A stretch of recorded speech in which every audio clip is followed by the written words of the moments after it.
General Civil Orders. June 10, 2014. Issued to all members of the Domestic Police Forces, U.S. Marshal Service, the Provost Marshal, members of the American Bar Association and the American Armed Services. At the federal level, the American government has always been a separate foreign international maritime jurisdiction operated under contract to provide two services: 1. Protect the national trust assets, and 2. Perform governmental services for the several states which in terms of international law are all recognized sovereign nations. The equity contract known as the Constitution for the United States of America makes it clear that the several states contracted to form a single governmental services agency known as the United States. The contract stipulates the assets to be held in trust by the federal government in the preamble and Bill of Rights comprising the trust indenture portion of the contract, and also stipulates the 19 enumerated services to be performed and exactly what powers the states agreed to delegate to the United States and how they would pay for these services. What isn't so widely known or appreciated is that the governmental services company known as the United States was a privately owned and operated commercial company set up by Benjamin Franklin in 1754. George Washington was actually the 11th president of this company, and only the first president to take office after the receipt of the Constitution contract. According to the 1824 Webster's Dictionary, the word federal was a synonym for contract at the time the original Constitution was written. All constitutions are affirmations of debt in this case, the debt the states assumed when they created the federal government and jointly agreed to pay for the services that it would provide. The office of president is and always has been a uniquely commercial office, not a head of state. Because the federal governmental services company is privately owned and operated, only shareholders known as electors have a real say in its elections and administration. Only trustees known as members of Congress have the right to determine how the national trust assets are protected, though they are obligated as trustees to do a reasonable job of it, and only the states have the right to complain if the stipulated services aren't up to par. The American people at large, known simply as inhabitants of the domestic states or state citizens, have always been a separate and distinct population apart from U.S. citizens or federal citizens - and to these two groups a third kind of citizen was added in 1871, that of U.S. citizen. Following the Civil War, the governmental services company providing the services agreed to by the states reorganized as a corporation, DBA the United States of America, Incorporated, and published its articles as the Constitution of the United States of America. Unlike the Constitution for the United States of America, the Constitution of the United States of America is a document peculiar to the new municipal, that is, city-state government form to administer the affairs of the District of Columbia and federal territories and possessions. This corporate constitution provided for the creation of a new kind of federal citizen - a U.S. citizen - and from that point onward, from the perspective of the new federal municipal government formed by the Act of 1871 - American state citizens, the inhabitants of the domestic 50 states, were regarded as non-resident aliens. This same corporation, DBA the United States of America, Incorporated, chartered in Delaware, began operating two separate governments at once: the municipal government of the District of Columbia and the federal government owed to the states of the Union, both under the auspices of the United States Congress. These semantic deceits have given rise to endless confusions, usurpations, and criminality. These general civil orders address some of those issues which are most important at this time.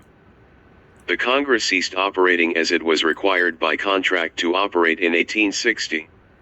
After December of 1865, it never again operated as an unincorporated body politic representing the states of the Union. The federal government has functioned exclusively as an incorporated commercial entity, with an elected board of directors merely calling itself the U.S. Congress ever since. As such, the federal government is a commercial corporation like any other commercial corporation. It has no special status, no immunity from prosecution, and hasn't functioned as a governing body of a sovereign nation for 150 years. To overcome this obvious difficulty, the U.S. Congress formed another Union of American states from the federal territories and possessions. The 7 insular states, including the State of New Columbia, District of Columbia, Guam, Puerto Rico, American Samoa, Italia, and formed a new nation simply calling themselves the United States of America and claimed separate national sovereignty. Thus we have the United States of America, Major, comprised of the now 50 organic states created by statehood compacts, and the United States of America, Minor, representing the 7 insular states, both being administered under the direction of the corporate board of directors known as the U.S. Congress -- which has continued to act solely as the sovereign government of the United States of America, Minor. These blatant semantic deceits by officers of the federal corporation and officials of the United States of America, Minor, amount to purposeful constructive fraud against their employers, the American organic states. To try to overcome this obstacle, members of the U.S. Congress contrived a complex regulatory scheme by which they established their own state governments and have tried to claim that they have been at war with the American people while relying upon the organic states for their own sustenance, and have falsely claimed that they established exclusive legislative jurisdiction over the original states of the Union by these acts of self-interested fraud carried out against their employers and benefactors. Fraud has no statute of limitations. The governmental services corporations have always been under commercial contract to provide services to the American people and have acted against their employers as employees. It is essential that members of the bar associations, members of the state governments which have been surreptitiously redefined to their detriment, members of the domestic police forces, and members of the various armed forces gain a clear understanding of the fact that for purposes of administration of government services on American state soil, the federal government is a corporation with no more civil authority on the land than J.C. Penney or Harley-Davidson. The federal government is under contract to the organic states, and as our forefathers vested the entire civil government on the land in the people inhabiting the land, each American is a sovereign organic state of the Union. Each one of us has more civil power and authority on the land than the entire federal government has ever had or ever can have. For that reason, and as a result of the deliberations which have already taken place among the other nations of the world, the federal government, DBA the United States Incorporated, a French commercial corporation, is hereby called to task for non-performance on its contractual obligations. The semantic deceits involved in claiming that American state citizens are U.S. citizens and all the other fraudulent claims advanced against the American states and people are to be fully recognized for what they are: fraudulent claims having no merit and owed no enforcement.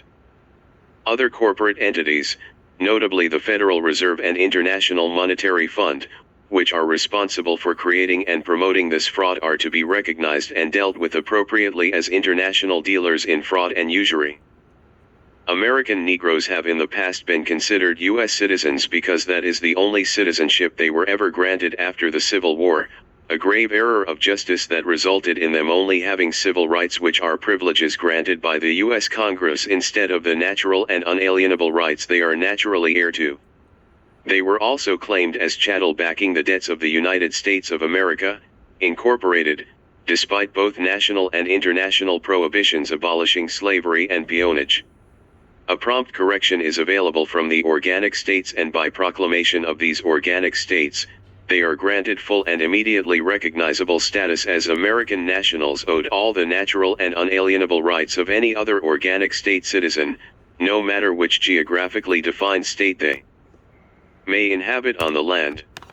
The only exceptions are those unfortunates born within the borders of the insular states, District of Columbia, Guam, Puerto Rico, etc., who must self-declare under Article 15 of the Universal Declaration of Human Rights. It has been the policy of the United States of America, Minor, to consider all federal employees and members of the active duty military who are birthright inhabitants of the United States of America, Major, temporary dual citizens subject to the United States of America, Minor. However, the United States of America, Major, recognizes no dual citizenship whatsoever, and the process required for any birthright inhabitant of the land to adopt U.S. citizenship is both lengthy and purposeful, as stated in U.S. Statute at Large 2, Revised Statute 2561. As the employers of the United States of America, minor, we exercise our proprietary interest and direct all American state citizens to defend the interests and integrity of the American organic states regardless of any contrary orders issued by any corporate officer of the United States or foreign official acting under the auspices of the United States of America, minor. All birthright state citizens of the United States of America, major, are specifically enjoined from engaging in any activity contrary to the health, welfare, safety, and benefit of their fellow state citizens and will otherwise be recognized as criminals regardless of what uniforms they wear or what authorities they pretend to have. If corporate President Obama should order any member of the U.S. military or any armed agency personnel BATF, IRS, NSA, FEMA, etc. to open fire upon American state citizens, it will be a war crime against non-combatant civilians and it will be immediately recognized as such throughout the world. For all military and civilian-based defense and law enforcement agencies, the rule to be observed is, if you can't do it as a private individual, you can't do it as a public officer. Any state citizen who is forced to open fire on federally or federal state or state-funded personnel in defense of life or property will be recognized as a non-combatant civilian without exception, held harmless, and supported by all members of the American Armed Forces of the United States of America, major, and all American state militias.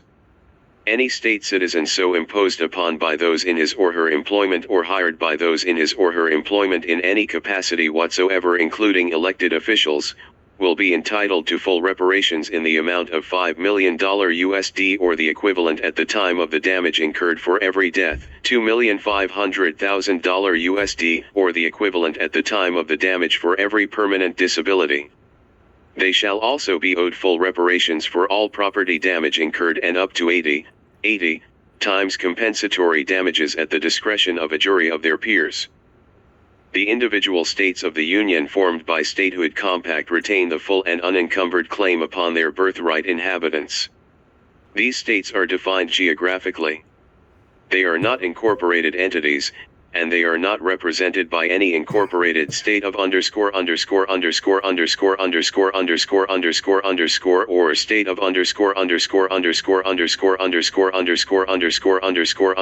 organization at this time. They are presented solely by the unincorporated body politic and their individual inhabitants, who retain all organic and civil prerogatives on the land. Those organizations currently calling themselves the State of Alaska or the State of Alaska, etc., are representatives of two different governmental services corporations operated by the Federal Reserve, State of Alaska, and the International Monetary Fund, State of Alaska, doing business as franchises of the United States of America Incorporated and the United States Incorporated respectively. They have no representational capacity whatsoever and are operating under commercial contract only. Because these state and federal entities have all functioned under conditions of non-disclosure and semantic deceit serving to promulgate fraud upon the organic states and the American people, they are all to be considered criminal syndicates to the extent that they have been aware of their status and have failed to correct their operations and representations. All contracts held by these organizations or assumed to be held by these organizations are null and void for fraud.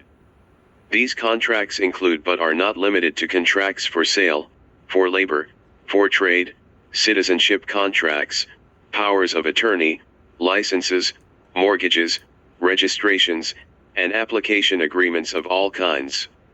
All signatures of American state citizens acting under the influence of semantic deceit and non-disclosure are rescinded. All those individuals engaged in employment as federal and state and municipal employees and elected officials are hereby given notice that they are employees of private, for-profit corporations that are merely under contract to provide stipulated public services, having no special status, having no immunity, and having no authority as sovereign nations or states. Any actions that they take infringing on the rights and prerogatives of American state citizens are criminal acts without exception and are to be treated as criminal acts. These individuals have exactly the same standing as employees of any other commercial company, and the rules, regulations, codes, and other statutes they enforce are obligations unique to those organizations only. Posse Comitatus is to be observed and enforced on the land of the domestic organic states regardless of any executive order issued by Barack H. Obama acting as President of the United States of America, minor, or as the President of any incorporated entity whatsoever. Any such imposition of martial law by Mr. Obama has exactly the same legal standing as martial law imposed by the President of Burger King, International or the King of Sweden on the land of the organic states. He can order his paid employees to commit harikari if he wishes to do so, and they may follow his instructions if they care to, but they may not under any circumstance murder anyone, assault anyone, seize any private property, or cause any trouble for American state citizens, or they shall be immediately recognized as criminals and treated as such. Likewise, the government of the United States of America, minor, may do what it wills with those who are legitimately born under its hegemony, but it cannot say one word claiming authority over any birthright state citizen of the United States of America, major. Please note that Barack H. Obama is Commander-in-Chief of the U.S. Armed Forces, which legitimately includes the Puerto Rican Navy and whatever security forces are endemic to Guam, American Samoa, and the other insular states. The Grand Army of the Republic and its successors are obligated to perform under General Order 100. The American Armed Forces, also known as the Armed Forces of the United States of America, major, are paid for by and obligated to serve the organic states, which we present and for which we require your service. In the absence of a properly formed and operational government of the Republic, all rights revert to the organic states, including the civil authority to issue these general orders. President Barack H. Obama is operating as an official of the United States of America, minor, and as a corporate officer in the employ of the United States, a French commercial corporation chartered by the International Monetary Fund, an agency of the United Nations. He is not now nor has he ever been elected to any public office of the United States of America, major. Happy birthday. Likewise, the members of the U.S. Congress have never taken the oath of any public office of the United States of America, major, and are merely operating as private corporate officers of the same commercial corporation DBA the United States. All offices deriving and paid and/or receiving credit entirely or in part as a result of the original equity contract known as the Constitution for the United States of America are offices of the Armed Forces of the United States of America, major, by definition, and those who serve in these offices are employees of the inhabitants of the domestic now 50 states defined by statehood compacts. As such, you are now receiving direct orders under the civil authority of these organic states. All the foregoing circumstance is indeed the mischief predicted by Chief Justice Harlan in his dissenting opinion given in Downs v. Bidwell – mischief resulting from allowing Congress to operate two governments at once, one a constitutional republic, and the other an oligarchy under the plenary control of Congress. The members of the U.S. Congress have been corrupted by power lust or through ignorance subverted and used to serve the aims of criminals. That does not give anyone else a license to sin. It merely requires the recognition of the sins of the members of the Congress and appropriate enlightened action depriving them of any power or excuse to continue these deceits and usurpations. There are 515 people responsible. It is incumbent upon them to straighten it out, and for the rest of us to insist that they do so. It is also the responsibility of all members of the domestic police.